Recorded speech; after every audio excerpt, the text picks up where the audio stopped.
दुष्संग से किसी का भी नाश हो सकता है, कोई भी हो, कोई भी हो। ये कभी न सोचे कि दुष्संग से हमारा पतन क्या हो सकता है, किसी का भी, कभी भी। सोचो, जो भगवान के दर्शन कर रही हैं और भगवान जिनके झुककर चरण छूते हैं और जो भगवान को ऐसे हृदय से लगा लेती है और माथा चूमती है, माता कैकेयी, उनको यद्यपि वो तो लीला परिकर है, दुष्संग का वहां आरोप नहीं कर सकते, क्योंकि प्रभु की लीला का संपादन करने के लिए वो पूरा परिकर है, चाहे वो मंथरा जी हो चाहे कैकेयी, ये सब बंधनी है। सोचो, एक बार प्रभु को जिन्होंने देख लिया उसको हम दुष्संग कैसे कह सकते हैं? और उन्हीं प्रभु को मंथरा जी भी तो देख रही है, पर वो लीला पात्र हैं। पर वहां दर्शन कराया जाता है कि दुष्संग कितना प्रबल है। सुना आपने महाराज दशरथ क्या कर रहे हैं? कल सुबह कौशल्या पुत्र राम को राज्याभिषेक, चक्रवर्ती सम्राट का युवराज पद कैकेयी जी ने कहा। ये सुनकर के तो ऐसा लगता है कि आज तो जो मांगे मैं दे दूं तेरे को, मेरा राम राजा बनेगा, इससे बढ़कर और क्या बात हो सकती? अभी समझी नहीं आप? अगर भरत राजा बनते और ये बात तुम कहती तो समझ में आती मेरी। मंथरा ने, जब राम राजा बनेंगे तो दासी से ज्यादा तुम्हारी योग्यता नहीं रहेगी, क्योंकि कौशल्या उनकी मां है, वो महारानी के पद पर विराजमान हो। वो आपको पता है महाराज राम को कितना प्यार करते हैं, उन्हीं के संबंध से कौशल्या जी वैसे ही प्रधान हैं। मुझे तो लगता है कि भरत को जेल में रखा जाएगा और आपको दासी बना के रखा जाएगा। उनका घर फोरी, अगर जबान से एक भी शब्द निकला तो तेरी जबान काट देंगी। मोरे राम भरत दो आंखी, जैसे दाई और बाई आंख को भेद करके नहीं वर्णन किया जा सकता, ऐसे तुझे पता है राम और भरत मेरी दोनों आंखें, घर फोड़ी तेरी जबान काट लेंगे अगर बोली। चुप हो गए। फिर बोली, को नृप होए हमें कहानी, चेरी छोड़ी न होई बरानी। कोई भी राजा हो, मुझे क्या, वो तो मैं तुम्हारे हित की बात कहती हूं, मुझे तो दासी ही रहना है। पर ये तुम नहीं जान पा रहे हो, तुम बहुत भोली हो। उधर में जाके सब पता लगा के आए हूं, क्या षड्यंत्र रचा जा रहा है। ठीक है, तुम जबान काट लोगे, लेकिन मैं बोलने से नहीं रुकूंगी, जो हो रहा है मैं तुम्हें बताऊंगी।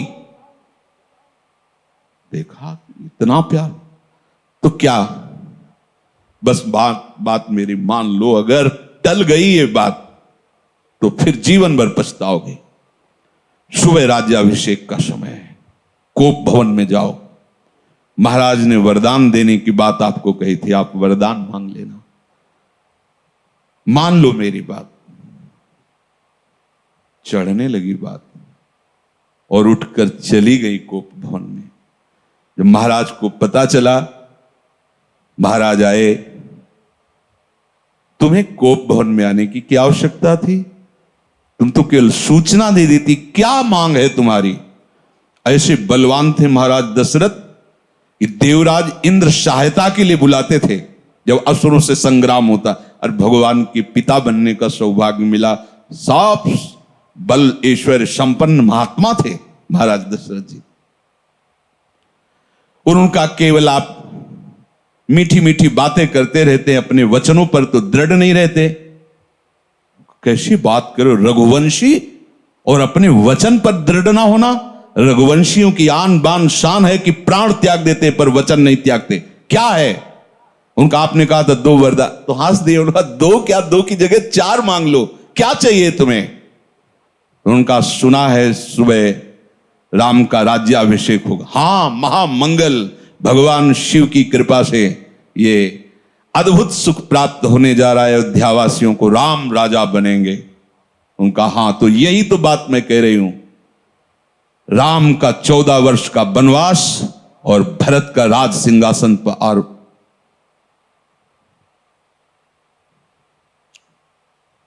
महाराज सोच भी नहीं सकते थे, ऐसी अवाक रह गए, ये क्या। बस यही तो हम कह रहे हैं ना, मीठी मीठी केवल बातें करते हो। दशरथ जी ने कैकेयी जी के चरणों में हाथ रखा, वर्णन आया है, और कहा मेरे प्राण मांग लो तो देने में मैं हिचकूंगा नहीं, लेकिन राम को वनवास ऐसा मत करो। सुबह होते ही मैं भरत को बुला करके राजगद्दी दूंगा, आप कहोगी तो मैं राम और कौशल्या के साथ एकदम एकांत हो जाऊंगा, पर मेरे राम को वनवास। बस हम यही तो कह रहे थे कि मीठी मीठी केवल बातें। आप एक तरह से मूर्छित हो गए महाराज। क्या हुआ देखो, कितना आनंद मंगल होने वाला था, कैसा कुशंग ने स्वयं कैकेयी जी को भी वैधव्य सहना पड़ा। और जो नेत्रों का परम लाभ है, 14 वर्ष तक उस लाभ से वंचित रहे प्रभु से। दुष्संग हरि गुरु से ऐसे क्षण में अलग कर सकता है। बहुत जैसे सत्संग में सामर्थ्य है कि लौ मात्र का सत्संग स्वर्ग और भोग मोक्ष आदि का त्यागी बना सकता है, तो ऐसे कुसंग भी कम नहीं है। अगर वो सही कुसंग मिल जाए तो परम पद से भी भ्रष्ट करने का वो मार्ग रच सकता है। इसलिए कह रहे कि दुस्संगः सर्वथैव त्याज्यः। किसे हम समझे कि दुस्संग होने जा रहा है, तो शास्त्र कहता है यद्य सद्भिः पथि पुनः शिष्णोदर कृतोद्यमैः आस्थितो रमते जंतुस्तमो विशति पूर्ववत् सत्यम शौचम दया मौनम बुद्धि श्रीर्हीर्यशः क्षमा समो दमो भगश्चेति यत्संगाद्याति संक्षयम ते स्वशान्तेषु मूढ़ेषु खंडितात्म स्वसाधुषु संगम न कुर्यात् छोच्चेषु योषित क्रीड़ा मृगेषु च। जो केवल रसेंद्री के स्वाद में और जनेंद्री के भोग में है, उसका कभी भी संग नहीं करना चाहिए। शिष्णोदर कृत्योद्यमई, जिसका सारा का सारा उद्यम केवल 2 इंद्रियों के पोषण में है, अच्छा अच्छा खाने को मिले और भोगने को मिले, सबसे बड़ा कुसंग। ये भगवद वाणी। यद सदभी पथि पुनः, सतमार्ग में चल दिया है पर पुनः वो भ्रष्ट हो जाएगा। यद्य सदभी पथि पुनः शिष्णोदर कृतोद्यमई, जो केवल अच्छा अच्छा खाने को मिले और भोग भोगने को मिले जनेंद्री से, इतना ही उद्यम है। प्राय देख लो, इतना ही उद्यम है।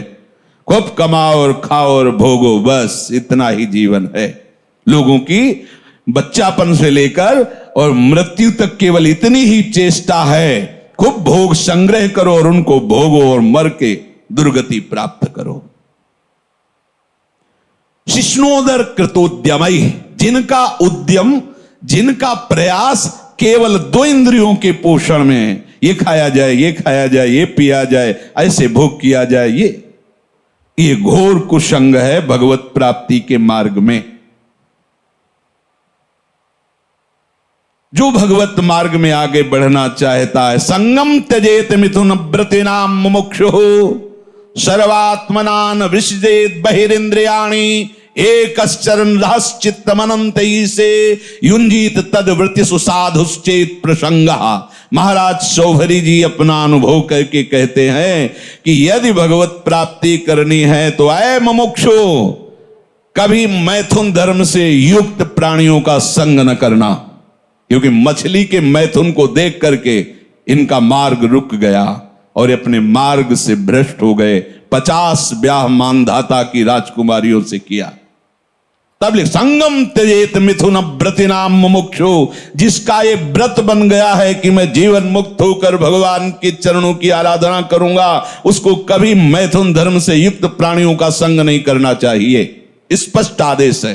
संगम त्यजेत मिथुन व्रतिना मुमुक्षु सर्वात्मनान विसजेत बहिरिंद्रियाणी। अपनी इंद्रियों को बहिर्मुख मत होने दो, अंदर ही अंदर भगवत चिंतन परायण रहो। शिष्णोदर कृत्योद्यम ही जो हैं उनसे दूर रहो, जिनका उद्यम केवल रसेंद्रिय और जनेंद्रिय के पुष्ट करने में है, ऐसे कुसंग का त्याग करो।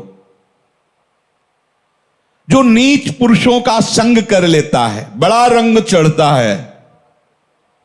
अजामिल सात्विक भाव वाला है, उत्तम कुल से है और अपने धर्म का आचरण करने वाला है, और आज भी वो यज्ञ के लिए ही समिधा लेने जा रहा है। लेकिन वहां वन में एक वैश्या के साथ एक धनी शूद्र बड़ी ही मलिनता पूर्वक आचरण करता दिखाई दिया। बस उस हाव भाव और उस चेष्टा को देख करके ये धर्म का त्याग करके और उसी वैश्या में ऐसे आसक्त हुए, केवल भगवान नारायण नाम के प्रभाव से बच गए, नहीं तो ऐसी दुर्गति होती। यम के दूत तो आए ही थे लेने, पुत्र के बहाने से नारायण निकल गया, बात बन गई। एक दृश्य ने अजामिल को, धर्म से युक्त निष्ठा वाले को परास्त करके घोर निंदनीय विषयों में फंसा दिया। एक दृश्य ने मछली की मैथुन क्रीड़ा ने महाराज सौभरी को फंसा दिया। ऐसा न समझे कि आप के ऊपर कुसंग का प्रभाव नहीं पड़ेगा। हम देखते हैं एक चेष्टा ने वेश मंत्र मर्यादा सबका त्याग करवा दिया। कुसंग बहुत जोरदार है। अगर सत्संग जोरदार है तो कुसंग भी जोरदार है। अगर देवताओं में दैवी शक्ति है तो आसुरों में राक्षसी शक्ति है। खदेड़ देते, कभी कभी स्वर्ग से खदेड़ देते देवताओं को, भगवान आकर रक्षा करते हैं। ऐसे ही खदेड़ देता है दुस्संग कभी कभी सत्संगियों को, दौड़ा देता, भगा देता है। बहुत बड़ा बल है। जो ऐसे नीच पुरुषों की बहकावे की बातों में आकर क्या सुख है, मौज लो यार, जिंदगी मस्ती के लिए मिली। कहां बाबा लोगों के चक्कर में फंस के सब, अरे कुछ नहीं है, तुम्हें बता रहे कुछ नहीं है। जितनी जिंदगी मिली मौज से जी ले यार, काहे को टेंशन। हाँ, तो फिर पूरे विश्व में कोई टेंशन युक्त होना ही नहीं चाहिए, क्योंकि सब मौज में लगे। जीवों की हत्या करके उनका मांस खाना, मदिरा पीना, व्यभिचार करना, नए नए व्यभिचार करना, तो सबको मस्त होना चाहिए। अगर हमको ये दिखाई दे कि तुम्हारी बात सत्य है तो हम सुने, सब टेंशन में है।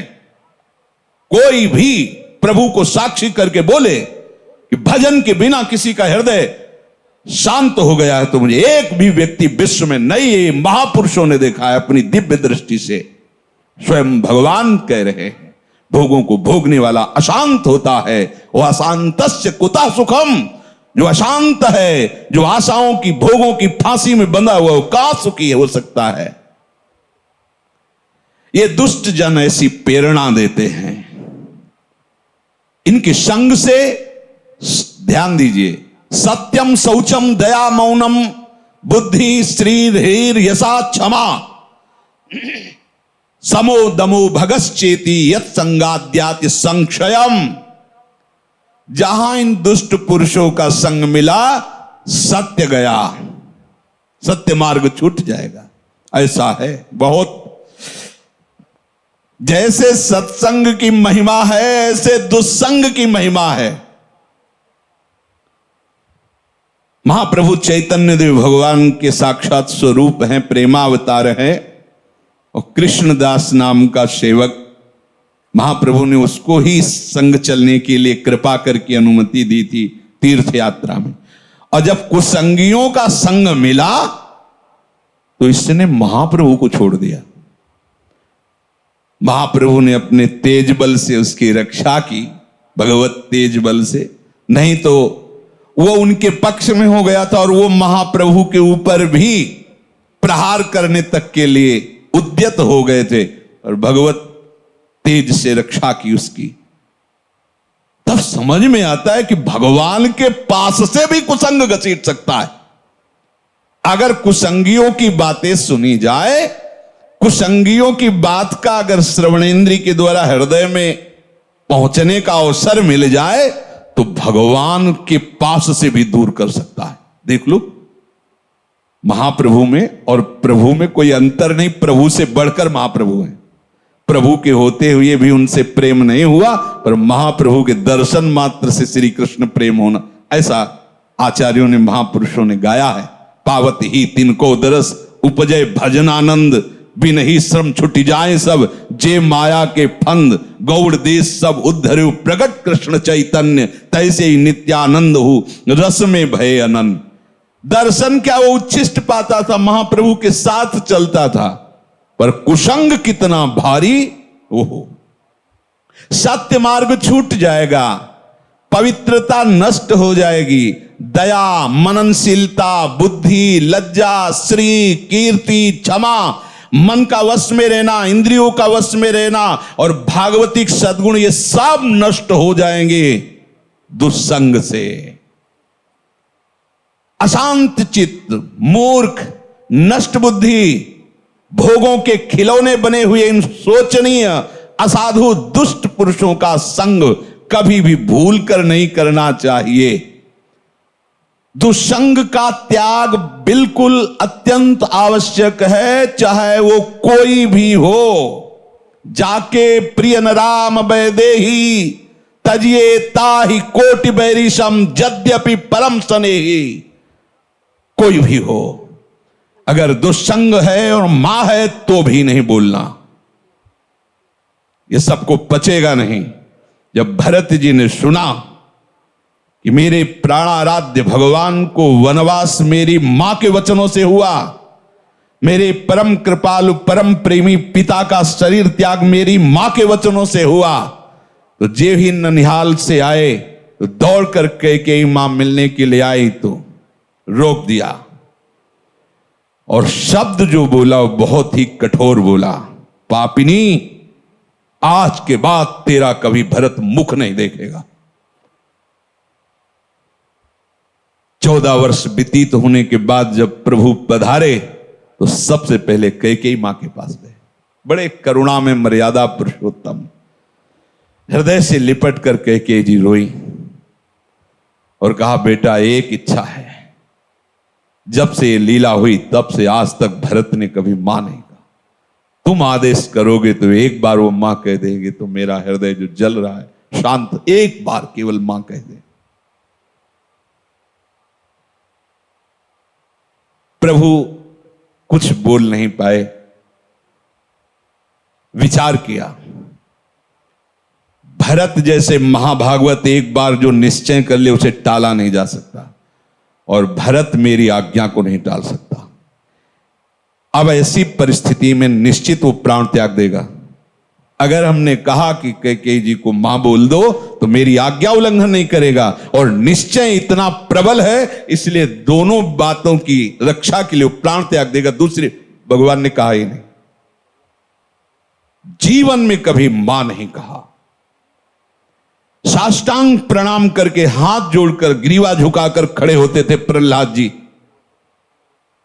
हिरण्यकश्यप के सामने। जब उसने भगवान श्री हरि की निंदा की तो दैत्यराज कह के संबोधन किया, पिताश्री कह के संबोधन नहीं किया। जाके प्रिय न राम वैदे, कोई दुष्संग कहीं भी हो सकता है, बता रहे हैं, वृत्ति से हो सकता है, व्यक्ति से हो सकता है। तो प्रभु कह रहे हैं स्वयं, ये भगवान के वचन है कि बरु भल बास नरक करताता, दुष्ट संग जन देई विधाता। भले नरक का वास हो जाए तो अच्छा है, उससे पाप क्षीण होंगे, लेकिन दुष्ट का संग ठीक नहीं।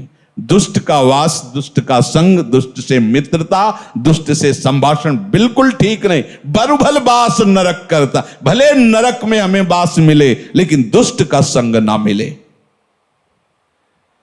दुष्ट संग से केवल दुराचारी मनुष्यों का ही संग नहीं समझना चाहिए। अपनी इंद्रियां, अपने मन की पेशगी भी दुष्ट संग है। ये जो हमारा मन भगवत भजन के विपरीत प्रेरणा कर रहा है, ये बहुत सुंदर है, ये अच्छा है, ऐसा देख लें, वो सुन लें, वो भोग लें, ये भी दुष्ट संग है, ये इंद्रियां दुष्ट हैं, ये मन दुष्ट है, जब तक ये संतुष्ट नहीं हो जाते। और इनके संतोष होने का एक ही कारण भजन, दूसरा नहीं। माता देहूती जी भगवान कपिल देव जी से कहती हैं, भगवान भोगों को भोगते हुए दुष्ट इंद्रियां कभी तृप्त नहीं हुई, आज भी जला रहे। जबकि महान योगेश्वर से संपन्न भगवान करदम जी ने ऐसी रचना रची थी, तो कपिल देव जी से कह रहे कि भगवान ये दुष्ट इंद्रियों के द्वारा ऐसे दिव्य भोगों को भोगने पर भी आज तक तृप्ति नहीं। ये दुष्ट शब्द उच्चारण किया इंद्रियों के लिए, ये मन बड़ा दुष्ट है। जब तक ये भगवदाकार नहीं हो जाता तब तक अपना मन, अपनी इंद्रियां, इनसे सावधान रहे। ये कुसंग है। हर बात मन की मानना, इंद्रियों की मानना, हर बात मन और इंद्रियों की अपनी मानना, ये बहुत घाटे का सौदा है। जब ये तुम्हें मन और इंद्रियां भोगों का चिंतन करा रहे, तुरंत काटिए। हमने आपको बताया सत्संग में कि नाम जोर से उच्चारण कीजिए तो संस्कार नहीं बनने देगा, उसकी चाल है। और जहां आप उसमें थोड़ा सा मिल गए तो ध्यायतो विषयान पुंसः संगस्तेषु उपजायते। जहां विषय ध्यान शुरू हुआ, पूर्व का भोगा हुआ या सुना हुआ या पढ़ा हुआ या देखा हुआ, जहां उस पे एकाग्र हुए, कुछ करो या न करो, जो उसका परिणाम हो तो हो गया। तुम्हारा अंतःकरण गंदा हो गया। क्रिया तो बाद में होती, अंतःकरण पहले गंदा होता है। ध्यायतो विषयान पुंसः संगास्तेषु उपजायते। जहां विषयों का ध्यान सुखपूर्वक किया, ऐसे से ऐसा हो, ऐसे से, बस वो अंतःकरण को मलिन करके संकल्प बना देगा। और जहां संकल्प बना और संकल्प में बाधा पड़ी, प्रतिकूलता आई, तो क्रोध अपना अधिकार कर लेता है। संगात संजायते कामः, कामात् क्रोधो विजायते, क्रोधात् भवति सम्मोहा, सम्मोहात् स्मृति विभ्रमः, स्मृति भ्रंशात् बुद्धिनाशो, बुद्धिनाशात् प्रणश्यति सर्वनाश हो गया। इसलिए कल्याण पथ पर, भगवत मार्ग पर चलने वाले उपासक को विषय चिंतन को भी दुष्ट संग समझना चाहिए।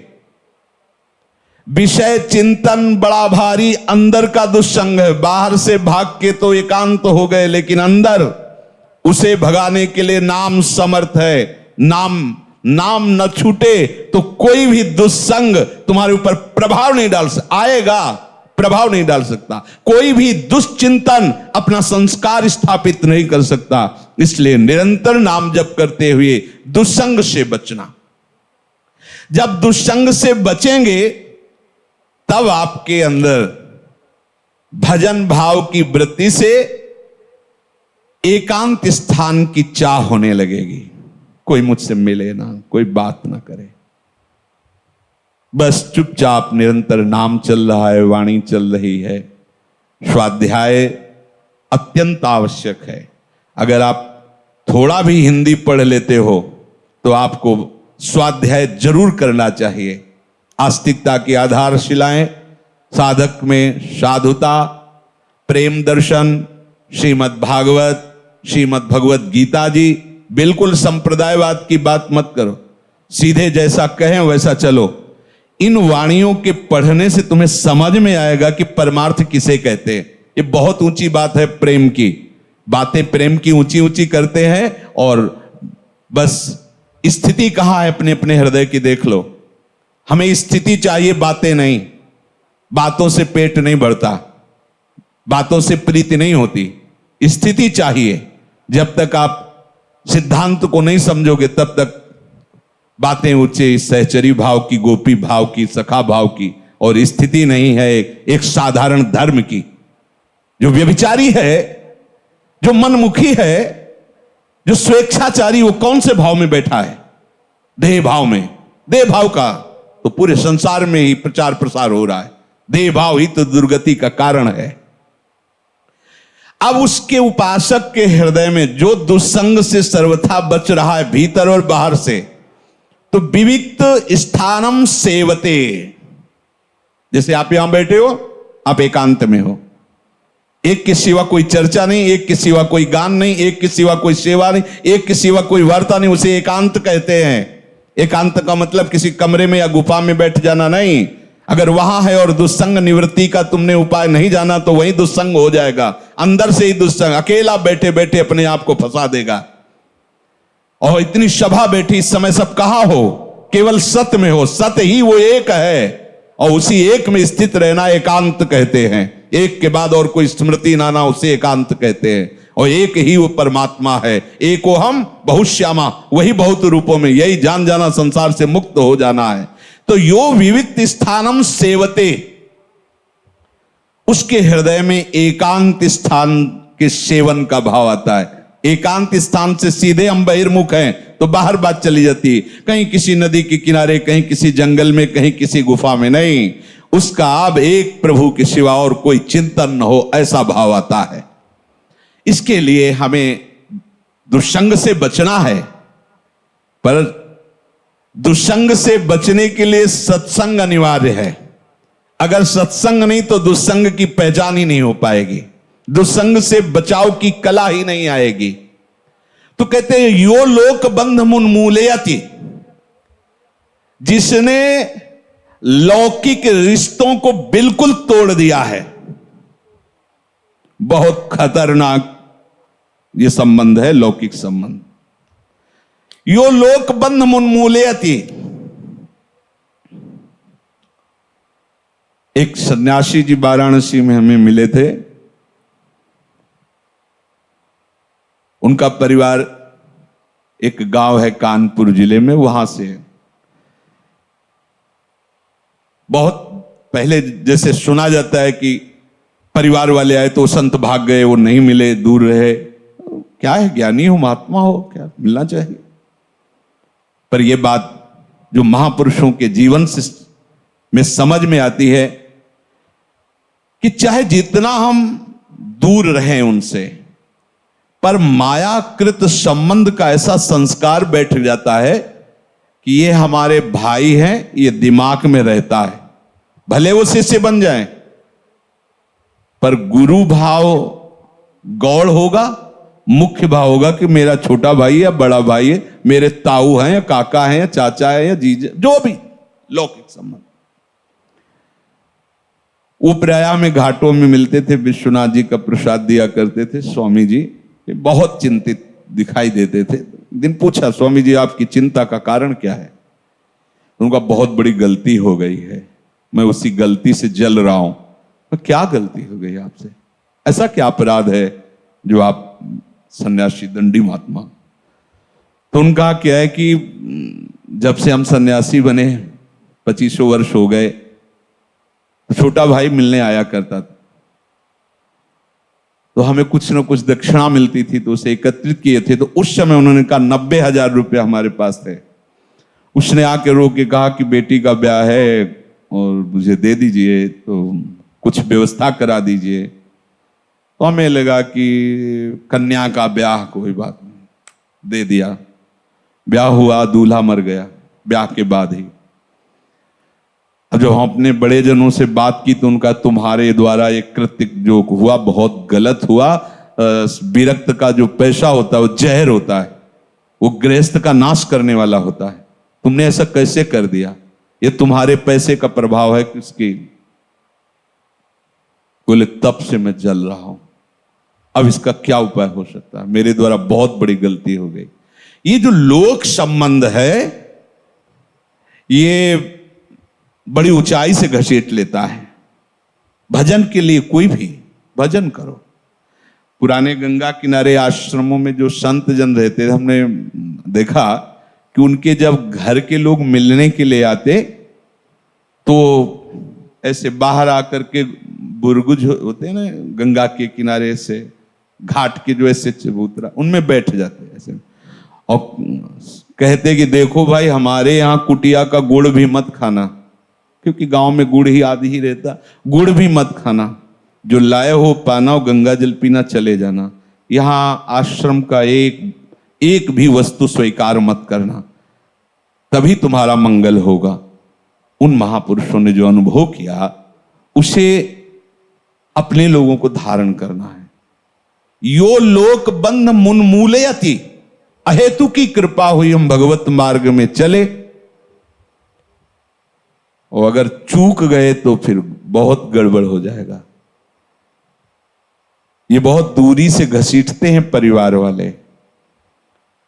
हाँ, यदि आप हमें अपना मानते हो तो हमारे प्रभु को अपना मानकर बैरागी बनकर भजन कीजिए, भजन मार्ग में चलिए। आप गृहस्थी में हो तो आशा मत रखिए कि यहां से एक चुल्लू जल भी तुम्हें मिल जाएगा। अगर संबंध में मिठास रही तो गिरा देंगे, पक्का समझो। ओ महाराज जी, बस इतना सहयोग हो जाए, हम अगले साल की फसल बेच करके आपको सब जिंदगी में वापस नहीं होंगे। वो भी गए, वो भी अपने धर्म से गए। बहुत बचने की जरूरत है। कहीं ना कहीं हमारे अंदर ये रहता है कि ये मेरे भाई हैं, कहीं ना कहीं रहता है हमारे पिता हैं, ये हमारी माता है। और जब वो अपनी गाथा गाएंगे आके, तो कहीं ना कहीं जो मोह का प्रभाव सत्संग से दबा था वो प्रकट हो जाएगा। और ये सब बराबर क्षमता रखते हैं, काम क्रोध लोभ मोह मद मत्सर, कोई भी घसीट कर तुम्हें वहीं पहुंचा सकता है। इसीलिए यहां आदेश कर रहे हैं, यो लोक बंध मुन्मूलयत, जड़ से उखाड़ दो, संबंध ही नहीं। जैसे औरों को देखने से हमें उतना, प्रभु की बड़ी कृपा, वृंदावन धाम आए, राधा नाम जपो उतना। अगर ये कि ये मेरे और विशेष तो भगवत संबंधी होना चाहिए। नाते नेह राम के मनियत, सुहृद सुसेव्य जहां लो। अगर शरीर संबंध विशेष है तो अभी तुम शरीराभिमानी हो, विशेष तुम्हारे लिए वही हो गया। अगर भगवत भाव में हो तो भगवत भक्त विशेष होगा, ना कि शरीर संबंध विशेष होगा। ये अंदर देखने की बातें हैं, बाहर की नहीं। जो लौकिक समस्त बंधनों को जड़ से उखाड़ के फेंक देता है, इसमें लिखा है मुन्मूलयति, जड़ से उखाड़ फेंकना, कोई संबंध नहीं। ये शास्त्र हमें मुक्त करने के लिए कृपा करके वर्णन करता है। वही गुरु शासन कृपा करके होता है। आप ऐसे बात नहीं करोगे, आप ऐसे, अगर मिलना है तो आप हमसे पहले अनुमति लीजिए और कई मिनट मिलेंगे और यहां मिलिए, यही बात। इसका मतलब क्या है? तुम कोई बहुत बड़ी उनके लिए सुख वाली वस्तु थोड़ी हो कि तुम चले जाओगे तो उनका सुख चला जाएगा। नहीं, तुम्हारे सुख के लिए तुम्हारे लिए विधान बना। नहीं, ऐसा नहीं। हां, वो अपनापन रखते हैं, देख ले तुम जीवित हो, स्वस्थ हो, भजन परायण हो, बस दूर रहो, तो तुम्हारा भी कल्याण हो जाएगा और उनका भी कल्याण हो जाएगा। और अगर मोह बनाए रखे तो न तुम्हारा कल्याण होगा, न उनका कल्याण होगा। इसे यो लोक बंध मुन्मूलयति, जड़ से उखाड़ फेंको इस संबंध को, आंतरिक भाव से। और एक दिव्य संबंध जो हमारा स्थायी है, सब मेरा प्रभु रमा हुआ है, हम उसी भगवत भाव से सबका पूजन करें।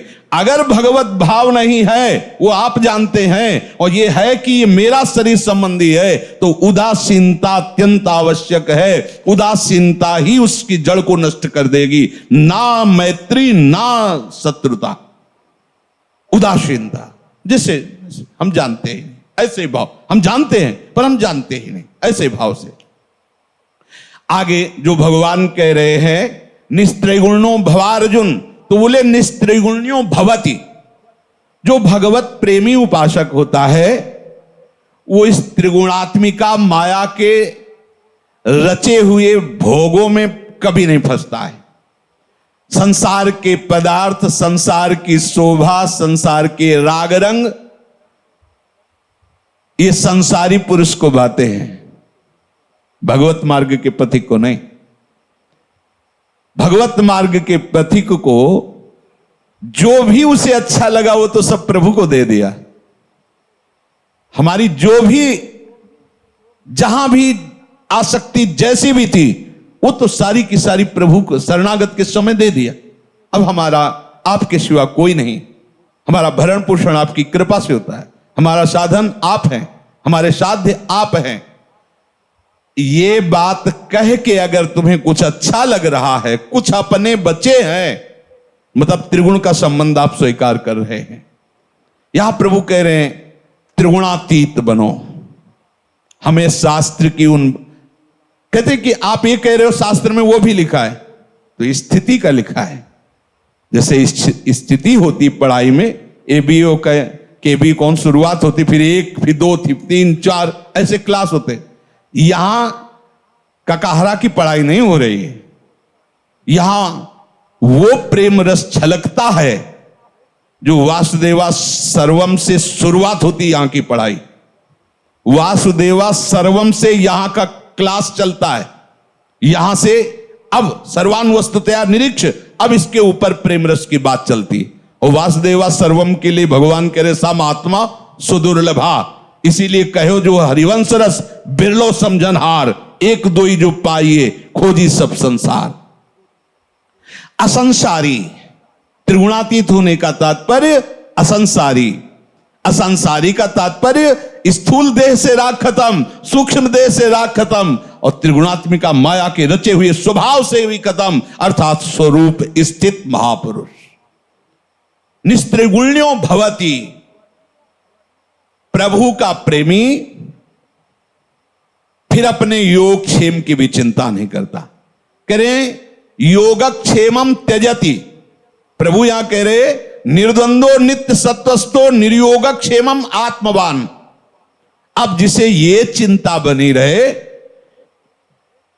हमारा भरण पोषण कौन करेगा, हमारी व्यवस्था कैसी, रोग हो गया तो हमारी सेवा कौन करे, हमारे प्रभु करेंगे। ये जो कथाएं भक्तों के चरित्रों में सुनते हैं, केवल सुनते ही नहीं, अगर आप चलते हो तो आप उसको देखेंगे कि आपका प्रभु कैसे दुलार करते हैं। भगवान यहां कह रहे हैं नित्य सत्वस्थो निर्योगक्षेम, अर्थात योगक्षेम की भी बिल्कुल चिंता नहीं होनी चाहिए। योगक्षेम, अधिकतर उपासक इसी में परेशान रहता है। 2 प्रकार का योगक्षेम, एक शरीर के योगक्षेम की और एक साधना के योगक्षेम की। हमारी जो साधना हुई है वो सुरक्षित रहे, और हमारी साधना में जो प्राप्त करना है वो हमें इसका भी टेंशन नहीं लेना, क्योंकि भगवान कह रहे तुम्हें केवल अनन्यस चिंतयन्तो माम ये जना पर्युपासते तेषाम नित्याभियुक्तानाम योगक्षेमम वहाम्यहम, अहम मैं वहन करूंगा। अब किसकी तरफ देखना है, किसकी तरफ देखना है? अगर हमें अपने शरीर की योगक्षेम की चिंता है तो कैसे शरणागत है? कभी कभी ऐसी क्षण भर मात्र के लिए जीवन में कभी ऐसी घटना आती थी, अब क्या होगा? फिर एकदम अरे वो जो लक्ष्य है वो घबराने नहीं देता, तत्काल सामने आ जाता है, अरे ऐसा है। अब रही भगवत प्राप्ति की बात कि आगे की जो आगे आपको क्या पता है कि क्या स्थिति होती है? आपको क्या पता है? आपने जो साधना उपासना जो भी तप आदि आपसे बन रहा है, जितेंद्रियता आदि जो बन रहा है वो आपका नहीं, उन्हीं का दिया हुआ है। आप क्यों चिंता करते हैं? आप इसकी भी चिंता छोड़ दें। भगवत प्राप्ति की भी चिंता प्रभु के चरणों में अर्पित कर, बस आप तो चिंतन कीजिए। अगर सुलझ जाइए तो मस्ती ही मस्ती है। अपने को शरीर पोषण की चिंता नहीं है, अपने को भगवत प्राप्ति की चिंता नहीं करनी, तो अब बताओ रह क्या गया तुम्हारे लिए? बस आनंदित, राधा राधा राधा, बस राज से समझ जाओ। आपके चिंता करने से होगा भी क्या? होना तो चिंतन से है। जितना भजन करोगे उतनी ऊंचाई पर चढ़ोगे, और बस बाद में यही बैठे तुम सोचते रहो कि हमारे को खान पान विश्राम की व्यवस्था कैसे होगी, हमें दिव्य सिद्धियां दिव्य वस्तु कैसे, तो बातों से थोड़ी प्राप्त होगी। भजन करो, जो चाहोगे प्राप्त हो, जो चाहो छूट है। भजन में इतनी बड़ी सामर्थ्य, आप एकत्रित तो करो राधा नाम धन। श्री कृष्ण को खरीद लोगे, उनकी माया की तो बात जाने दो, श्री कृष्ण की माया की तो बात जाने दो, श्री कृष्ण को खरीद लोगे, बिक जाते हैं राधा नाम सुन करके। अब एकत्रित करो राधा नाम रूपी धन। निर्योगक्षेम, योगक्षेम की भी चिंता न करना। शेष चर्चा आगे। श्री राधा वल्लभ लाल।